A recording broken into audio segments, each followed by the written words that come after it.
আমরা যে মেডিসিন আলোচনা করব ক্যালকেরিয়া-ফস। ক্যালকেরিয়া-ফস আসলে ব্যবহৃত যেভাবে হয়, তো খুব কম ব্যবহৃত হয় এটা, কম ব্যবহার করা হয়।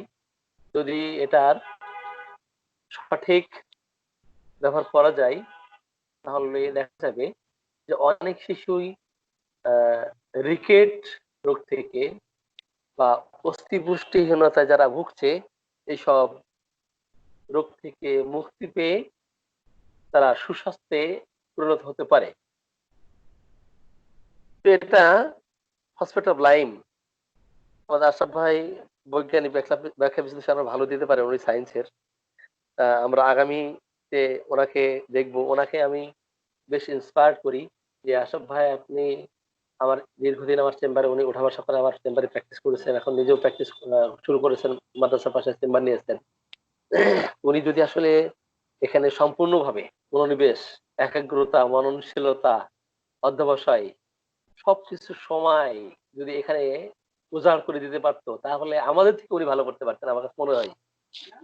হ্যাঁ, তো ওনার চাকরি আছে, দায়িত্ব আছে, যাই হোক। তো এটা সর্বপ্রথম 1833 খ্রিস্টাব্দে পরীক্ষামূলক ভাবে একজন বৃদ্ধের পায়ের লম্বা অস্থি ভেঙে যাওয়ার পরে দেখা যাচ্ছে এটা 3x ব্যবহার করে এটা খুব চমৎকার রেজাল্ট পেয়েছিল। তারপর আস্তে আস্তে বিভিন্ন প্রভাব এটা প্রভাব করেছেন।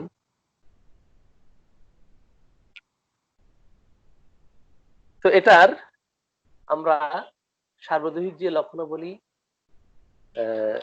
জানি, ক্যালকেরিয়া-ফস তার মানে কি, এখানে ক্যালকেরিয়া আছে, এখানে ফসফরাস আছে। ক্যালকেরিয়া-ফস, ফসফেট অফ লাইম। ক্যালকেরিয়া-ফস মানে কি, এখানে ফসফরাস আছে, এখানে ক্যালকেরিয়া আছে। কিছুটা ফসফরাসের সিমটম এবং কিছুটা ক্যালকেরিয়া সিমটম, এই দুটো সমন্বয়েই কিন্তু ক্যালকেরিয়া-ফস।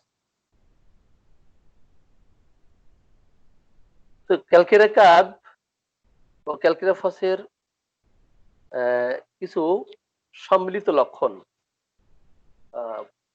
এই ক্যালকেরিয়া-ফসের মধ্যে পাওয়া যায়। ক্যালকেরিয়া কার্ভের কিছু সিমটমস পাওয়া যাবে, ফসফরাসের কিছু সিমটমস পাওয়া যাবে। ক্যালকেরিয়ার মতোই দেখছে মাংসপেশি অস্থির, দুর্বলতা, এবং ফসফরাসের নেই কিছুটা শীর্ণতা সহ বেশ চালাক চতুর দেখা যায়।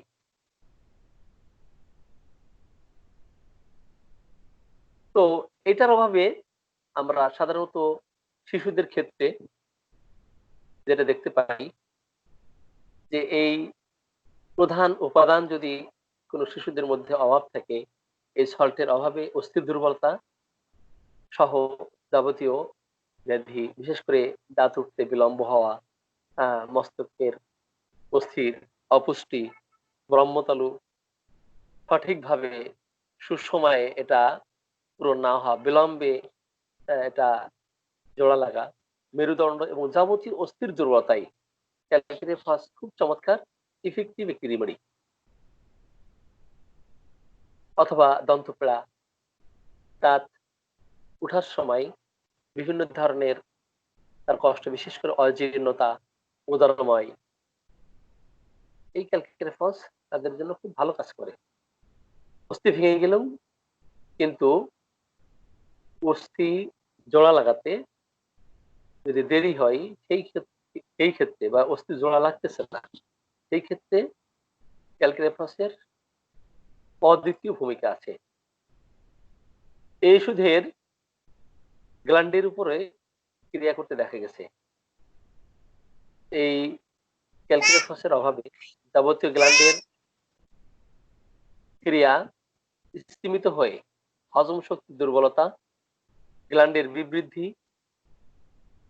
অথবা শুক্র বা প্রোস্টেট গ্রন্থি নিঃসৃত স্রাবের আধিক্য, প্রমেহ, মেহ রোগ, রক্তশূন্যতা, এমনকি ক্ষয়রোগ পর্যন্ত এটা ভালো হতে দেখা যায়।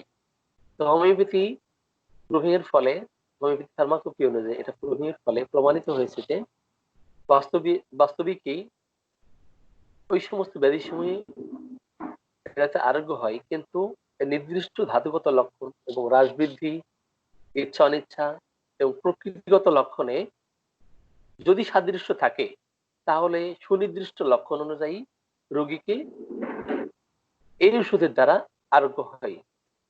তো ক্যালকুলেফাসে ধাতুগত লক্ষণে দেখা যায় যে যে সমস্ত শিশু জন্মগতভাবেই দুর্বল, শরীর জীর্ণশীর্ণ, পাতলা, অস্থি অপুষ্ট, মাথার অস্থি অপুষ্ট, পাতলা দেখায়, মাংসপেশি শিথিল, দুর্বল হলেও ক্যালকুলিয়া কার্ভ অপেক্ষা শীর্ণকায় প্রকৃতির ক্যালকুলেফস, হজম শক্তি দুর্বলতার জন্য শিশু দুধ হজম করতে পারে না, এর ফলে বমি করে ফেলে। কিন্তু ক্যালকুলিয়া কার্ভ, ইথুজা এই দুটি ওষুধের মতো অম্লাধিক্যজনিত দধি বা ছানার মতো জমা দুধ নয়, যেমন দুধ পান করে তেমনই তুলে ফেলে। উদাহরণে দেখা যায় সবুজাভ আম সংযুক্ত, কিন্তু ক্যালকুলিয়া কার্ভের মতো অম্লগন্ধ এটাতে ওইভাবে থাকে না।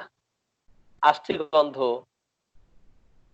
এই রোগীর ঠান্ডা সহ্য হয় না। আপনার আষ্টি গন্ধ থাকে ক্যালকুলিয়া কার্ভে, অম্লগন্ধ থাকে, কিন্তু এটাতে ওই ধরনের গন্ধ থাকে না। সামান্যতে সর্দি লাগে, গাল গলা বা অন্যান্য স্থানের গ্ল্যান্ড গুলো ফুলে যায়, স্যাঁতসেঁতে আবহাওয়া এরা সহ্য করতে পারে না, শরীর রক্তশূন্য হয়ে যায়, দুর্বল হয়ে যায়, কিন্তু চঞ্চল থাকে। এই শুধু রোগী যারা শিশু রোগী এবং চঞ্চল থাকে, ঠান্ডা সহ্য হয় না, শরীর রক্তশূন্য, দুর্বল কিন্তু চঞ্চল, এবং ঠান্ডা সহ্য হয় না। এই তিনটি ধাতুগত বিশিষ্ট লক্ষণ যেন আমাদের সর্বদা স্মরণে থাকে বা মনে রাখতে পারি। এই ক্যালকুলিয়া ফসের শিশুর দাঁত উঠতে বিলম্ব হয়, হাঁটা শিখতেও বিলম্ব হয়। তো শুধু কি ক্যালকুলিয়া ফসেই কি হাঁটা শিখতে, দাঁত উঠতে সবকিছুর বিলম্ব হয় এই ওষুধের মধ্যে আছে না, অন্য কোনো মেডিসিনের মধ্যেও আছে, অন্য মেডিসিনের মধ্যেও আমরা দেখতে পারি। বিশেষ করে agaricus, baryta carb, borax, calcarea carb, calcarea, causticum, natrum mur, nux moschata, nux vom, sanicula, silicea sulphur. তো এই মেডিসিন গুলোতেও কিন্তু হাঁটা শিখতে বিলম্ব দেখা যায়। কিন্তু গভীর পর্যবেক্ষণে প্রত্যেকটি ওষুধের পার্থক্য করা যায় যে অ্যাগারিকাস শিশুর চেহারা এটা বোকার মতো, মস্তিষ্কের স্থিরতা, দৈহিক শিথিলতা, সর্বদা হাত পা মুখ শরীরের সঞ্চালন বা অঙ্গভঙ্গি করা, মাংসপেশির স্পন্দন, বিভিন্ন জায়গায় স্পন্দন হওয়া, ঝাঁকি দেওয়া, অস্পষ্ট তোতলা মতো কথা বলা, এই বৈশিষ্ট্যপূর্ণ লক্ষণগুলো পর্যবেক্ষণে অ্যাগারিকাসের মধ্যে পাওয়া যায়। ব্যারাইটা কার্ভের শিশু কিন্তু নির্বোধ, শরীর ও বুদ্ধিবৃত্তির খর্বতা এবং পশ্চাৎগামিতা পিছনের দিকে, অর্থাৎ নতুন লোকের নিকট তার যেতে চায় না, মুখ ঢেকে রাখে, আড়ালে যেতে চাই, আলমারির পিছনে লুকাতে চাই, দরজার আড়ালে যেতে চাই, অথবা কি করে আঙ্গুলের ফাঁক দিয়ে অন্য কাউকে দেখতে চাই, আঙ্গুলটাকে ফাঁক করে দিবে সে যেন দেখতে পারে, অন্য কেউ তাকে না দেখতে পারে। এটা ব্যারাইটা কার্ভের মধ্যে পরিলক্ষিত হয়। ব্যারাইটা কার্ভ রোগীরা কিন্তু হাবা গোবা বোকা বকেশ্বর হয়, কিন্তু ক্যালকুলাফাসের রোগী এতটা হাবা গোবা বোকা বকেশ্বর হয় না।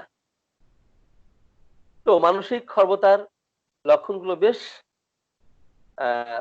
লক্ষ্য করলেই ধরা পড়ে, কিন্তু ঠান্ডা সহ্য হয় না আপনার ব্যারাইটা কার্ভের মধ্যে। আর হাবাগোবা বোকা বকেশ্বর রোগীদের ক্ষেত্রে ব্যারাইটা কার্ভ খুব চমৎকার কাজ করে। তো এদের মধ্যেও ঠান্ডা লাগার প্রবণতা আছে, গাল গলার গ্রাউন্ড গুলো ফুলে যায়, লক্ষণগুলো হ্যাঁ ক্যালকুলা ফসের মতোই সাদৃশ্যযুক্ত, কিন্তু দেখা যাচ্ছে এরা বোকাশোকা হয়, ওরা একটু বুদ্ধিমান টাইপের হয়, ওরা একটু লম্বা প্রকৃতির হয়, এরা একটু বেটে প্রকৃতির হয়। এদের পেটটা ঘটির পেটের মতো হয়। ঘটির পেট বলতে ঘটি যেমন এই ধরনের অসম গঠন, আর ইন্ট্রোভার্টেড সসার কড়াইয়ের মতো এটা ক্যালকুলেটর কার্ভ, ঠিক আছে। আবার পেট খাল ধরে যাওয়া, মাথা মোটা, এটা কিন্তু ক্যালকুলাফাসের মধ্যে আছে। আর এদের মধ্যে পায়খানার যে বর্ণটা প্রায় বর্ণ সেটা প্রায় সবুজাভ, হরহরে সবুজাভ পায়খানা হতে দেখা যায় ক্যালকুলাসের মধ্যে। বোরাক্সের শিশুর বৈশিষ্ট্যপূর্ণ লক্ষণ হচ্ছে সামান্যতেই চমকে ওঠে, ভয় পায়। বিশেষ করে নিম্নগামীতে এরা ভয় পায়। কোল থেকে নিচে নামাবার সময় হ্যাঁ মাকে জড়িয়ে ধরে, কোনো কিছু একটা করলেই ওই শব্দে চমকে ওঠে, আঁতকে ওঠে। এইরূপ প্রত্যেকটি ওষুধেরই বৈশিষ্ট্যপূর্ণ লক্ষণ জানা থাকলে প্রত্যেকটি সঠিক ওষুধ নির্বাচন করা, পর্যবেক্ষণ করা সহজ হয়ে যায়। তো শীর্ণতাই ক্যালকুলাসের ধাতুগত লক্ষণ হলেও বালকদের বয়স বৃদ্ধির বয়সে এর সমলক্ষণ যুক্ত অনেক বালককে দেখা যায় বয়স অপেক্ষা যেন অনেক বেশি বেড়ে যাচ্ছে। অনেক সময় দেখবেন যে বয়স তার থেকে অনেক বেশি বেড়ে গেছে, অনেক লম্বা টম্বা হয়ে গেছে। হ্যাঁ, অথচ দেখে মনে হচ্ছে না যে তার বয়স এত কম। তো বয়স অপেক্ষাও যেন এরা বেশি বাড়তে থাকে, বেশি বেড়ে যায়। তো এই ধরনের আরো কিছু মেডিসিন আমরা পেয়ে থাকি, বিশেষ করে অ্যাসিড ফস, হ্যাঁ, ক্যালকিরাফস তো আছেই। তবে এর এই ওষুধের লক্ষণে অর্থাৎ ক্যালকিরাফসের লক্ষণে রক্তশূন্যতা, দুর্বলতা লক্ষণ এবং ঠান্ডা সহ্য হয় না, এই ধাতুগত লক্ষণ বর্তমান থাকতে হবে। এবং বৃদ্ধিটা লম্বার দিকেই হ্যাঁ অধিক। বুদ্ধিবৃত্তির খুব দুর্বলতা নয়, চঞ্চলতাও বর্তমান থাকে। আমি সেটা বলেছি যে কিছু ক্যালকেরিয়া, কিছু ফসফরাসের রোগী কিছুটা কিছুটা বলতে সে বেশ তীক্ষ্ণ বুদ্ধিমান, হ্যাঁ, চালাক চতুর, খুবই চালাক চতুর হয়। তো দুইটার সমন্বয় কিন্তু ক্যালকুলাসের মধ্যে আমরা পেয়েছি। একদিকে ক্যালকুলাস কার্ভের কিছু সিমটম, অপরদিকে ফসফরাসের কিছু সিমটম। তো বুদ্ধিবৃত্তির ক্ষমতা কিন্তু ওইভাবে এদের নাই, খুব বেশি দুর্বল এমন নয়, চঞ্চলতাও এর মধ্যে থাকে, কিন্তু পরিশ্রমে এরা ক্লান্ত শ্রান্ত হয়ে পড়ে। অ্যাসিড ফসেও মানসিক দুর্বলতার জন্য, পড়তে বসলেও উদাসীনতার জন্য বেখেয়াল হয়ে যায়। ক্যালকের কার্ভের বালক বা শিশু বেশ নাদুস নুদুস হয়ে পড়ে, এরা খুব মোটাসোটা হয়ে যায়, পেটটিও অধিক মোটাসোটা হয়ে যায়, মাথাটাও বেশ মোটাসোটা হয়ে যায়, তলতলে তলতলে দেহ থাকে। মোটা হয়ে যাওয়ার ফলে কি বেশি এরা পরিশ্রম করতে পারে না, অল্পতেই হাঁপিয়ে ওঠে। আমি একটা বাস্তব এক্সাম্পল দিতে চাই যে ক্যালকেরিয়া কার্ভের দেখবেন যেসব শিশু ভূমিষ্ঠ হয়, পৃথিবীতে আসে, যে অধিকাংশ সময়ই মায়েরা বিভিন্ন ধরনের ক্যালসিয়াম যুক্ত খাবার খেতে থাকে এবং ক্যালসিয়াম যত অ্যালোপ্যাথিক ওষুধ আছে তথাকথিত চিকিৎসা পদ্ধতির এইসব ওষুধ খাওয়ার ফলে বাচ্চা হয়ে যায় অস্বাভাবিকভাবে মোটা এবং অসম গঠন থাকে। এটা প্রকৃতির নিয়মে হচ্ছে না, প্রাকৃতিক নিয়মে হচ্ছে না। তাকে আমরা কি করতেছি, মাকে এই সময় ন্যাচারাল ফুডকে বাদ দিয়ে ক্যালসিয়াম যুক্ত খাবারটাকে বেশি বেশি দেই এবং ক্যালসিয়াম যুক্ত ট্যাবলেট, ক্যাপসুল, বিভিন্ন ধরনের ফলিক অ্যাসিড, আরো কি কি অ্যাসিড আছে না, বিভিন্ন ধরনের আয়রন, এটা সেটা, এগুলো দিতে দিতে একটা পর্যায়ে আমি উদাহরণ দিই, প্রায় ক্যালকেরিয়া কার্ভের শিশু কিভাবে হয়ে যায়। যদি ব্রয়লার মুরগি কে মাংস তৈরি করার জন্য, মাংস খাওয়ার জন্য 1 মাস 2 মাসের মধ্যে বেশ নাদুস নুদুস করিয়ে দেওয়া হয়, কিভাবে তাকে ভিটামিন যুক্ত খাবার খেতে দেওয়া হয়। তো তাদের এইভাবে দেওয়া সাউন্ড পলিউশন হলে আলোচনা করা যাবে না ভাই। মেহেদী ভাই মনে হচ্ছে সাউন্ড পলিউশন হচ্ছে। মেহেদী ভাই সাউন্ডটাকে একটু মিউট করুন। জি, পয়েন্ট যেটা বলতেছিলাম যে এই ধরনের আর্টিফিশিয়াল খাবার কিন্তু বেশি খাবার মানে ইয়ে দেওয়ার ফলে এই শিশু বাচ্চার মায়ের গর্ভে কি হয়, মোটা হতে থাকে, অস্বাভাবিকভাবে মোটা হতে থাকে। এক পর্যায়ে নর্মালি তো ডেলিভারি হয়ই না, বলবো যে আপনার বাচ্চার ওজন তো 4 কেজি, 5 কেজি হয়ে গেছে, 4.5 কেজি হয়ে গেছে। তো বেশি বেশি ক্যালসিয়াম যুক্ত খাবার খাইলে, বেশি বেশি tablet, capsule, iron, folic acid, এটা সেটা খাইলে তো মোটা হবে নাকি, সে স্বাভাবিক থাকবে? তো এনিওয়ে, তো আমি ব্রয়লার মুরগির সাথে উদাহরণ দেই। তো ব্রয়লার মুরগি অত্যধিক শীত, অত্যধিক গরম, হ্যাঁ, তাদের কিন্তু একটু অতিরিক্ত কোনো কিছু হলেই হয় সে স্ট্রোক করে, মরে যায়, অসুস্থ হয়ে যায়, তাড়াতাড়ি তাকে ইঞ্জেকশন করতে হয়। অনুরূপ ভাবে এই ক্যালকেরিয়া শিশু পৃথিবীতে ভূমিষ্ঠ হওয়ার পরেই দেখা যাচ্ছে সে ভিতর থেকে প্রাকৃতিক ভাবে ওইভাবে কিছু না পেয়ে কি এইসব জিনিস খাওয়ার ফলে তার শরীরে এগুলো আসতেছে, আসার ফলে সে কি, সে পৃথিবীতে সে অতিরিক্ত গরম, অতিরিক্ত শীত সে কোনোটা সহ্য করতে পারে না। ঠিক আছে না সবাই? তো এর ফলে দেখা যাচ্ছে আহ পারিপার্শ্বিক যে আবহাওয়া, এনভায়রনমেন্ট এরা সহ্য করতে পারে না, এদের অনুকূলে থাকে না। যার ফলে সে অতি গরম, অতি ঠান্ডা এরা সহ্য করতে পারে না। তো আমরা কখনোই এই কাজটা, আমরা সচেতন ডাক্তার হিসেবে, হ্যাঁ, এই কাজটা কখনোই পেশেন্টদেরকে করতে দিতে চাইবো না। যদি তাদের নিজের ইচ্ছায় করতে চাই তো করবে। এনিওয়ে, তো যেটা বলতেছিলাম, তো এই ক্যালিকেরিয়া কার্ভের রোগীরা কিন্তু অল্পতে হাঁপিয়ে ওঠে। ফসফরাসের সাথে এর সাদৃশ্য দেখা যায়। অপেক্ষাকৃত শরীর অপেক্ষাকৃত শীর্ণ ও চেহারা সুন্দর, চালাক-চতুর বটে, লবণাক্ত খাদ্য, হ্যাঁ, এই ক্যালকেরিয়া পছন্দ করে। ঠান্ডা, হ্যাঁ, আপনার উভয় ওষুধেই সহ্য হয় না। ক্যালকেরিয়া ফসও হয় না, ক্যালকেরিয়া কার্বও হয় না। ঠান্ডা দুই ওষুধেই সহ্য করতে পারে না। কিন্তু ফসের রোগী ক্যালকেরিয়া ফসের ন্যায় এত বেশি ঠান্ডা কাতর হয় না, যে ঠান্ডায় বৃদ্ধি হলেও চোখ, মুখ, পেট, হাতের জ্বালার জন্য ঠান্ডায় চাই এবং শীতল পানি বা ঠান্ডা খাদ্যই পছন্দ করে। এবং ইন্দ্রিয়ের অনুভূতি অত্যন্ত প্রখর থাকে ক্যালকেরিয়া ফসের মধ্যে। এদের চর্ম, এদের চক্ষু, এদের কর্ণ অনুভূতি, এইটা খুব প্রখর থাকে। হঠাৎ স্পর্শে বা সামান্য শব্দে চমকে ওঠে। দৃষ্টি শক্তি খুবই প্রখর থাকে। শিশুর মা যেদিকে যাবেন শিশুর দৃষ্টিও সেই দিকে যাবে। তো তার মানে কি, এটা ক্যালকেরা ফসের রোগী হলো ব্যারাইটা কার্ভের মধ্যে এত হাবাগাবা নয়, এত বোকাবাকেশন নয়। এদের অনুভূতি শক্তি খুব বেশি প্রখর থাকে। এই প্রখরতার কারণে তাদের মানে স্পর্শ, তাদের সামান্য শব্দ, এবং শিশুর মা যেদিকে যাচ্ছে শিশু সেদিকে দৃষ্টিপাত করছে বা সেদিকেই যাচ্ছে। ঠান্ডা বা বর্ষার হাওয়ায় বৃদ্ধির কথা বলা হয়েছে, কিন্তু আবার গরম ঘরে এই ক্যালকেরিয়া ফসের চুলকানির বৃদ্ধি হয়, সর্দিও গরম ঘরে বৃদ্ধি হয়। আবার দাঁতের যন্ত্রণা গরম খাদ্য বা গরম পানীয় মুখে রাখলে বৃদ্ধি হয়। অবশ্য ঠান্ডায় সর্দি, হ্যাঁ, দাঁতের ব্যথা, দাঁতের যন্ত্রণা সাধারণভাবে সবকিছুই বৃদ্ধি হয় বা সহ্য হয় না। মাথা ধরা কিন্তু ঠান্ডা পানিতে কি ধৌত করলে উপশম হয়। এই শুধু ধাতুগত এবং উপরোক্ত যে প্রকৃতিগত হ্রাস বৃদ্ধির কথা বলেছি, উপরোক্ত প্রকৃতিগত হ্রাস বৃদ্ধি লক্ষণগুলো যদি আমাদের স্মরণে থাকে বা আমরা মনের মধ্যে হৃদয়ে গেঁথে রাখতে পারি, যে কোনো রোগেই হোক না কেন এই ওষুধ অবশ্যই ইফেক্টিভ হবে। অ্যাবিস মেলেও কিন্তু দেখবেন যে মির্গি রোগও, হ্যাঁ, আপনার কাজ করে। তো তাদের ক্ষেত্রেও ঠান্ডা তারা পছন্দ করে।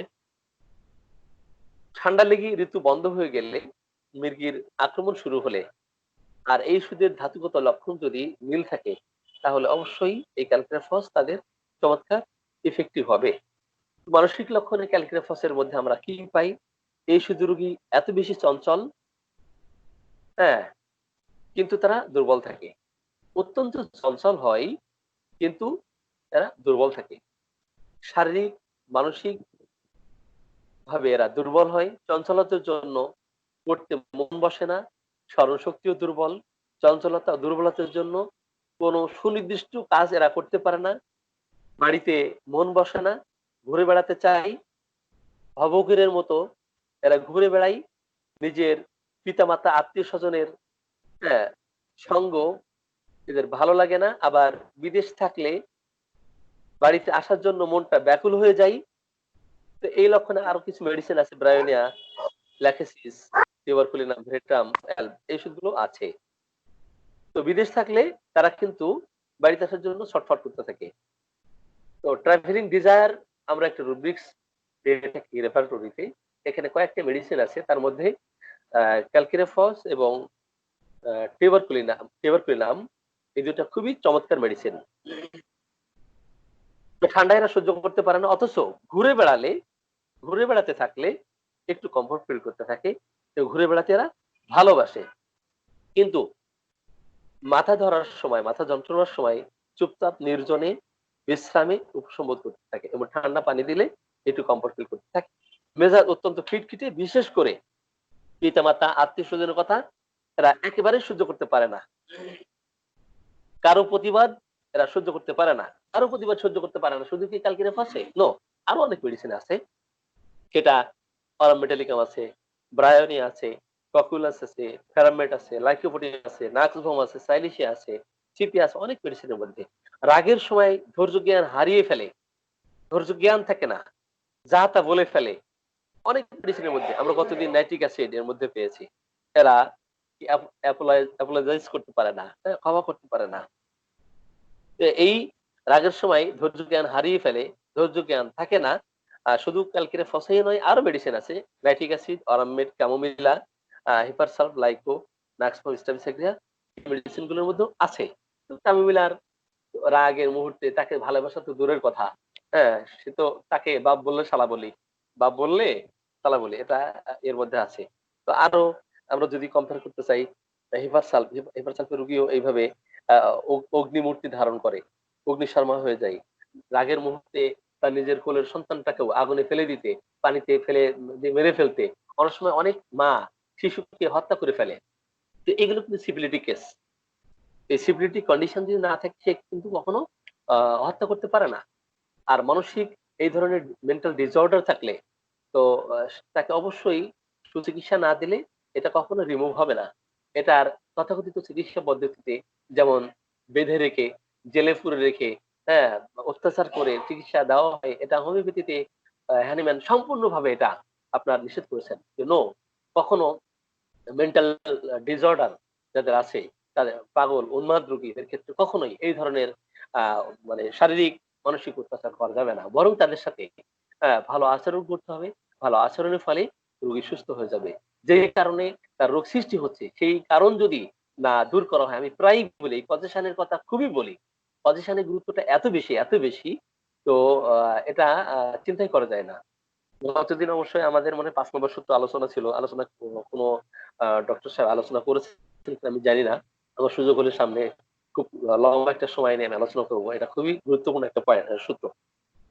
তো যেই কারণে রোগ সৃষ্টি হচ্ছে সেই কারণগুলো দূর করতে হয়। ফান্ডামেন্টাল এক্সাইটিং কজ এগুলো দূর না করলে কখনো রোগী ভালো হওয়া সম্ভব নয়।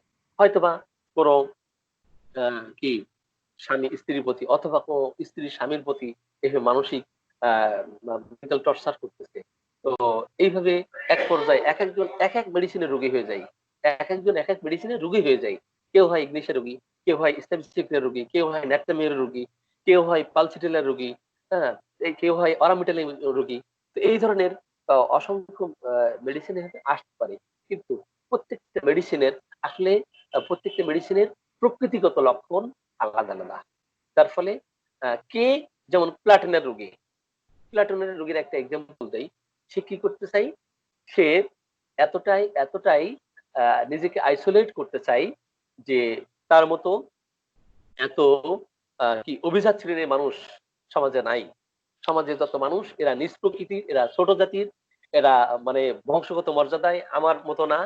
তো কি করতে চাই, নিজেকে আইসোলেট করতে পাহাড়ের চূড়ায় গিয়ে ঠাঁই নাই এবং সকলকে নিচে দেখে আমি সব টপ অফ দা বটম, সবার উপরে।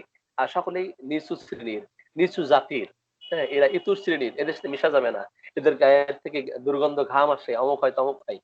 এটা একটা বিশেষ একটা লক্ষণ যে এরা নিজেকে আইসোলেট করতে চায়। অপরদিকে পালস্টিনা রোগী, যে তাকে যদি সে যদি কাউকে ভালোবাসা, হ্যাঁ, মানে চাই, কারো কাছে ভালোবাসা চাই, আর এই ভালোবাসা না পেয়ে আস্তে আস্তে সে মানসিক কি ডিসঅর্ডার তার মধ্যে তৈরি হতে থাকে। হ্যাঁ, তো কি হচ্ছে, সে স্বামীর ভালোবাসা পাওয়ার জন্য, সে সন্তানের ভালোবাসা পাওয়ার জন্য তাকে বারবার বলে, কিন্তু কেউ তাকে ফ্যামিলির কোনো সদস্য তাকে ওইভাবে বোঝে না, ওই চিন্তা করে না, চিন্তা দর্শন করে না। তো একটা পর্যায়ে এইভাবে নিজেকে আইসোলেট করে রাখে, হ্যাঁ, যে আমি তো তাকে পাচ্ছি না, কষ্ট পেতে থাকে, ফর সেকেন্ড ফিলিং তার মধ্যে হতে থাকে। হ্যাঁ, ফর সেকেন্ড ফিলিং তার মধ্যে হতে থাকে। তো একটা পর্যায়ে সেও মানসিক রোগী হয়ে যেতে পারে। তো প্রত্যেকটা মেডিসিনের বৈশিষ্ট্যপূর্ণ লক্ষণ নিয়ে আমাদেরকে চিকিৎসা করতে হবে। এনিওয়ে, পূর্বেই বলেছি এই ক্যালকেরাফাসের রোগী মন যেমন চঞ্চল হয়, পড়ায় মন বসে না, স্মরণশক্তি কম হয়, তাই দেখা যায় লিখতে গিয়ে বানান ভুল করে, একই শব্দ ২ বার বা এক শব্দ লিখতে অন্য শব্দ লিখে ফেলে। এই ক্ষেত্রে আমরা অনেক মেডিসিন পাই। সেটা হলো lachesis, lyco natrum mur, thuja, medorrhinum, kali brom, acid lactic, অনেক মেডিসিন আছে। রাগের সময় বা ক্রোধ বা মনে দুঃখ পাওয়ার ফলে মন অত্যন্ত অবসাদগ্রস্ত হয়ে পড়ে। হ্যাঁ? কিশোর-কিশোরী, যুবক-যুবতী ভালোবাসায় বঞ্চিত হয়ে অত্যন্ত অবসাদগ্রস্ত মনমরা হয়ে পড়ে। তখন আর ঘর হতে বের হতে ইচ্ছা পোষণ করে না, ঘর হতে বের হতে ইচ্ছা করে না। নীরবে বসে কি মাঝে, মাঝে দীর্ঘশ্বাস ফেলে। এই ক্ষেত্রে অ্যাসিড ফস, আরামমেড, পুস্টিকা, ম্যাগনেসিয়াম, ন্যাট্রামিন, স্ট্যাপসিগ্রা এই মেডিসিন গুলো কার্যকরী। তো অনিচ্ছা সত্ত্বেও বাড়ির বাইরে থেকে অনিচ্ছা সত্ত্বেও দেখা যাচ্ছে বাইর হতে বাড়ি থেকে বাইর হতে বাধ্য হয়ে অতি কষ্টে খরা মানুষের মতো কোন রকম আস্তে, আস্তে চলতে থাকে। ঘরে এসে এই সুদের রোগীর কথা যখন মনে পড়ে তখন আরো কষ্ট বেড়ে যায়। এই ক্যালকুলাসের মধ্যে এই সিম্পটম আছে। সেই ক্ষেত্রে আমরা আরো মেডিসিন পাই। যেমন রোগের কথা চিন্তা করলে রোগ বেড়ে যায়। শুধু ক্যালকুলাসে নয়, অ্যাসিডক্সালিক আছে, মেডোরিনাম আছে, স্পনজিয়া আছে, সাভাডিলা আছে, ব্যাপটিসিয়া আছে, বায়োটিকাম আছে, পুস্টিকাম আছে, জেলস আছে, ল্যাকটিস আছে। এই মেডিসিনগুলোর মধ্যে স্টেপটোজা এই মেডিসিনগুলোর মধ্যেও আছে। যে রোগের কথা চিন্তা করলে রোগ লক্ষণ বেড়ে যায়। তো ক্যালকুলাসের মাথার লক্ষণটা একটুই বলতে হয়। তো ক্যালকেরা কার্ভের ন্যায় মাথাটা কোনো শিশুর বড় দেখালেও মাথার অস্থি পাতলা থাকে, অপুষ্ট থাকে। মাথার তালু ব্রহ্মতালু, মাথার পিছন দিকের অস্থিও পুষ্ট হতে বিলম্ব হয়। এদের যে ফন্টেনেইলস আছে, এই ফন্টেনেইলস জোড়া লাগতে অনেক সময় দেরি হয়। সাধারণত 18 মাসের মধ্যেই এটা জোড়া লেগে যায়। কিন্তু ক্যালকেরাফস, ক্যালকেরিয়া কার্ভ, থ্যালিসিয়া, হ্যাঁ, ক্যালকেরাফস এই সুদের রোগী যদি হয়ে থাকে তাদের এই অস্থিগুলো পূরণ হতে দেরি লাগে। তো ক্যালকেরিয়া কার্ভে দেখবেন একটা বিষয় বর্ণনা করা আছে। নরেন্দ্রনাথ বন্দ্যোপাধ্যায়ের বইতে আমি কোনো সময় পড়েছি এটা, যে আগেকার মায়েরা কিন্তু ঝিনুকে করে দুধ খাওয়াতো। আপনারা হয়তো জানেন কম বেশ, আপনাদের যাদের বয়স একটু বেশি। আমিও মনে হয় ঝিনুকে খেয়েছি কিনা আমার মনে পড়ে না। ঠিক আছে? তো আগে তো ফিডার ছিল না। ওই ফিডার দিয়ে যে এটা ওইভাবে না। ঝিনুকে করে দুধ খাওয়ানো হতো। এতে করে দেখা যায় যেসব শিশুরা ঝিনুকে করে দুধ খেয়েছে তাদের কিন্তু রিকেটস রোগ হওয়ার সম্ভাবনা কম হতে দেখা গেছে। কেন? কারণ এই ঝিনুক থেকে কিন্তু ক্যালকেটা কার্ভ তৈরি হয়েছে। এটা আমাদের খেয়াল রাখতে হবে বা জানতে হবে। তো দেখা যাচ্ছে যে আগে যুগে ঋষি সম্প্রদায়ের যারা হিন্দু এরা কিন্তু পরামর্শ দিত তোমরা ঝিনুক পুকুরে দুধ খাওয়াও। তার মানে কি? এটা প্রাচীনকাল থেকেই কিন্তু এটা ব্যবহার হয়ে আসতেছে। সেটার আহ প্রুভিং এর মাধ্যমে সেটার হোমিওপ্যাথিক ফার্মাকোপি অনুযায়ী হ্যানিম্যান, লতাসিমাইল হ্যানিম্যান কিন্তু এটার প্রুভিং এর মাধ্যমে দেখিয়ে দিচ্ছেন হ্যাঁ এটার কি কি রোগ সৃষ্টি করার ক্ষমতা আছে এবং কি কি রোগ সৃষ্টি করার হ্যাঁ সরি ভালো করার ক্ষমতা আছে সেটা প্রুভিং এর মাধ্যমে দেখিয়ে দিয়েছে। এনিওয়ে, তো ক্যালকেরা কার্ভের ন্যায় মাথার অতিরিক্ত ঘাম, হ্যাঁ, না হলেও কপালে এবং মাথার সামনের দিকে, ক্যালকেরা কার্ভের মাথার পিছনের দিকে অক্সিপিটাল সাইডে যেমন ক্যালকেরা কার্ভের ঘাম হয়, ক্যালকেরা ফসের কিন্তু পিছনের দিকে হয় না। তাদের কপালের সামনের দিকে এবং মাথার সামনের দিকে একটু ঘাম হয়।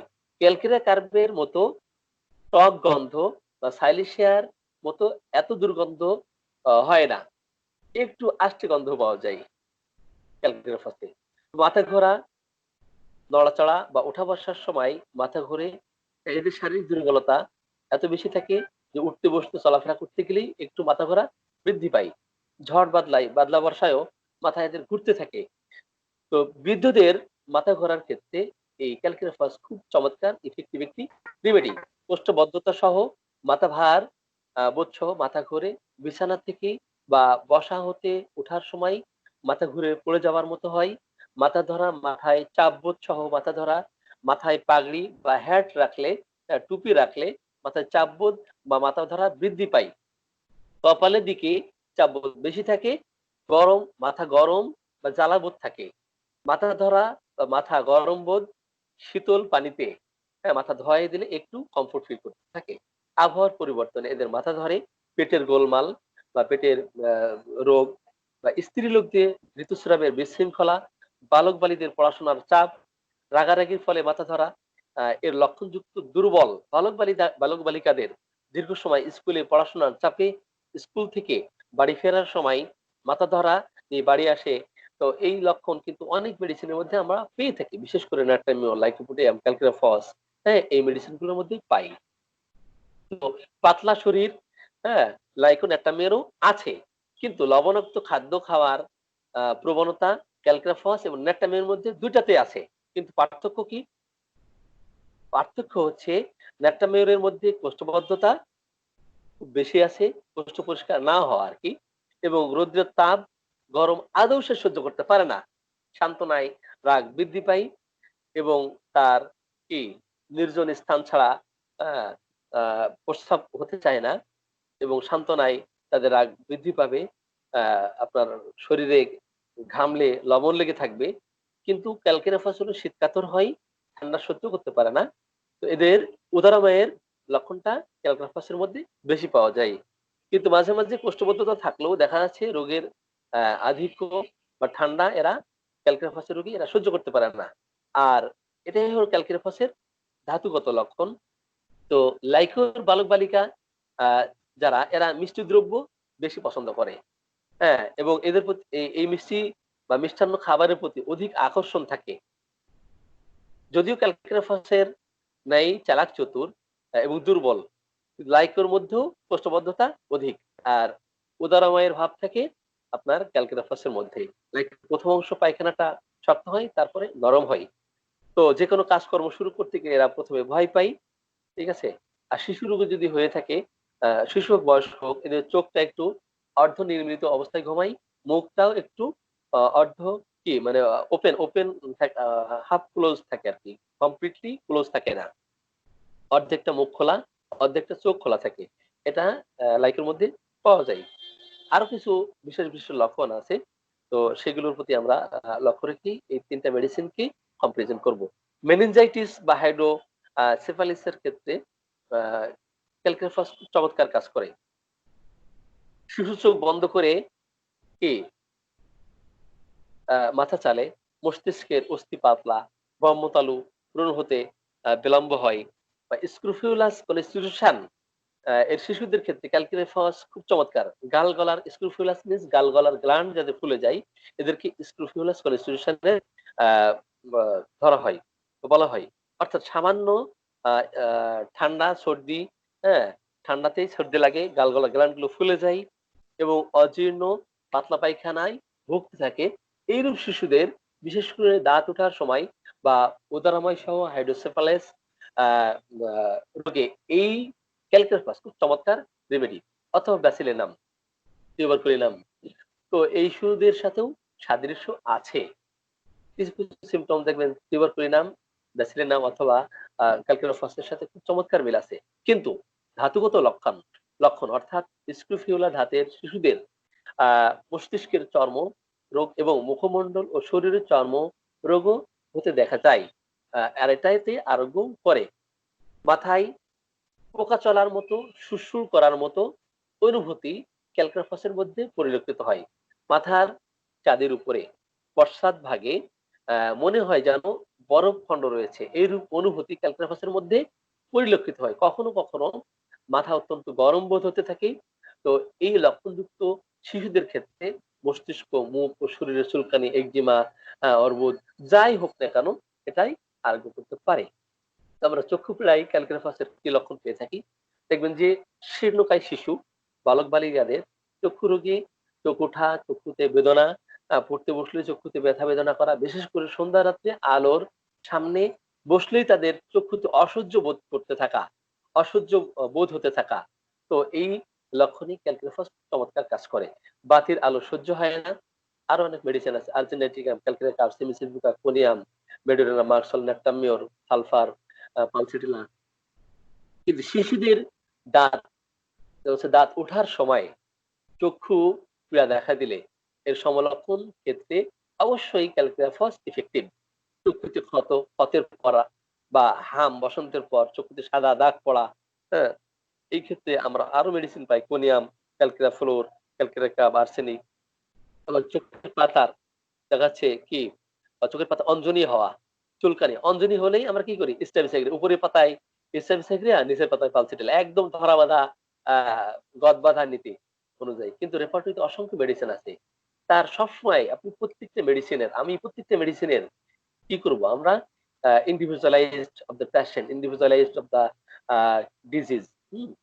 এইগুলো করব। স্বতন্ত্র রোগ লক্ষণ, স্বতন্ত্র রোগীর লক্ষণ, এগুলো আমরা চিন্তা করব। তো চোখে অঞ্জনি, চুলকানি, উজারময় ভোগে, চোখ যদি টেরা হয়ে যায়, তো টেরা হয়ে গেলেই আমরা সেনা, সিকিউটা, এই মেডিসিন গুলো চিন্তা করি। বেল। কিন্তু কোন কারণে চোখ টেরা হয়ে গেছে? সাপোজ একজনের প্রবল জ্বর হলো। তো জ্বর হওয়ার লক্ষণটা কেমন ছিল? হঠাৎ আসতো, হঠাৎ যেত, 103, 4, 5 এমন হতো। আমার ক্ষেত্রে হয়ে যেত। ওই সময় চোখ মুখ লাল হয়ে যেত, রক্তিমাভাব অবস্থা ধারণ করত। কিন্তু এরপর থেকে এই শিশুটার চোখ বাঁকা হয়ে গেছে, টেরা হয়ে গেছে। তো আপনি অতীতের ইতিহাস কি এই রোগীর কাছ থেকে নিবেন না? অতীতের ইতিহাস নিয়ে জানা গেল যে সে ছিল বেলেডোনা সদৃশ রোগ লক্ষণ নিয়ে ওই সময় আসছিল জ্বর, আর তারপর থেকে চোখটা টেরা হয়ে গেছে। তো আপনি বেলেডোনা দেন, বেলেডোনা দিলে দেখবেন তার পূর্বের জ্বর আবার ফিরে আসছে, চোখ টেরা ভালো হয়ে যাচ্ছে। হেরিংস ল অফ কিওর অনুযায়ী আমরা যদি মেডিসিন সিলেকশন করতে পারি, অবশ্যই ইনশাল্লাহ রোগী ভালো হবে। আমি তো যখন মেডিসিন শরীরের বাচ্চা তো হয়ে যাই, তখন তো বলি যে বন্দুকের গুলি মিস হলো, ইনশাল্লাহ আমাদের হোমিওপ্যাথিক মিস হবে না। ঠিক আছে? যাই হোক, এনিওয়ে, এইসব ক্ষেত্রে আপনার বিভিন্ন রোগে ভোগে চোখ টেরা হয়ে যাওয়া, অ্যাপিস, বেল, ক্যালকেরেকার, সিকিউটা, সেনা, আপনার সাইক্লামিন, হায়োসেমাস, মার্কসর, টিউবারকুলিনাম, ক্যালকেরেফস, এই মেডিসিন গুলো চমৎকার কার্যকরী। এই ধাতুগত লক্ষণ শিশুদের অবশ্যই থাকতে হবে। কানের বেদনার ক্ষেত্রে তো আমি কি আরো আলোচনা করব ভাই? হ্যালো। হ্যাঁ, নাসির উদ্দিন ভাই, বেশ চমৎকার আলোচনা হয়েছে। হ্যাঁ, আমি তো কি আলোচনা আপনার করতে চাইলে অনেক কিছু উঠে আসছে। তো আপনি কি আরো আলোচনা করতে চাচ্ছেন? যদি না করেন তাহলে আমরা একটু এখন সামারি টানি। ফাইনালি আরো দু একজন হয়তো, আর কি কেউ কথা বলবেন বা এই বিষয়ে আলোচনা করতে চাচ্ছেন? জি, আমি একটু করব শেষে, আমাকে একটু সময় দিন শেষে। ইয়াকুব ভাই আছে, ইয়াকুব ভাই। হ্যাঁ, ইয়াকুব হ্যাঁ, ভাইকে তাহলে পরে একদম লাস্ট ফিনিশিং এ ইয়াকুব ভাই কিছু বলবেন। তাহলে আমি তাহলে একটু বলি, নাসিরউদ্দিন ভাই, আপনার এতক্ষণ যে আলোচনাগুলো হলো জাস্ট আলোচনার আলোকেই আলোচনা, আমি নতুন করে কিছু বলবো না। তো আমি একটু বলে পরে ইয়াকুব ভাইকে শর্টকাটে পুরা চিত্রটাকে এক লাইন বা দুই লাইনে প্রকাশ করার জন্য আমি অনুরোধ করব। তো আমি এই 4-5 মিনিট, আমাদের এখন ধরেন যে 11টা 41 বাজে, হয়তো আর 10-15 মিনিটের মধ্যে আমরা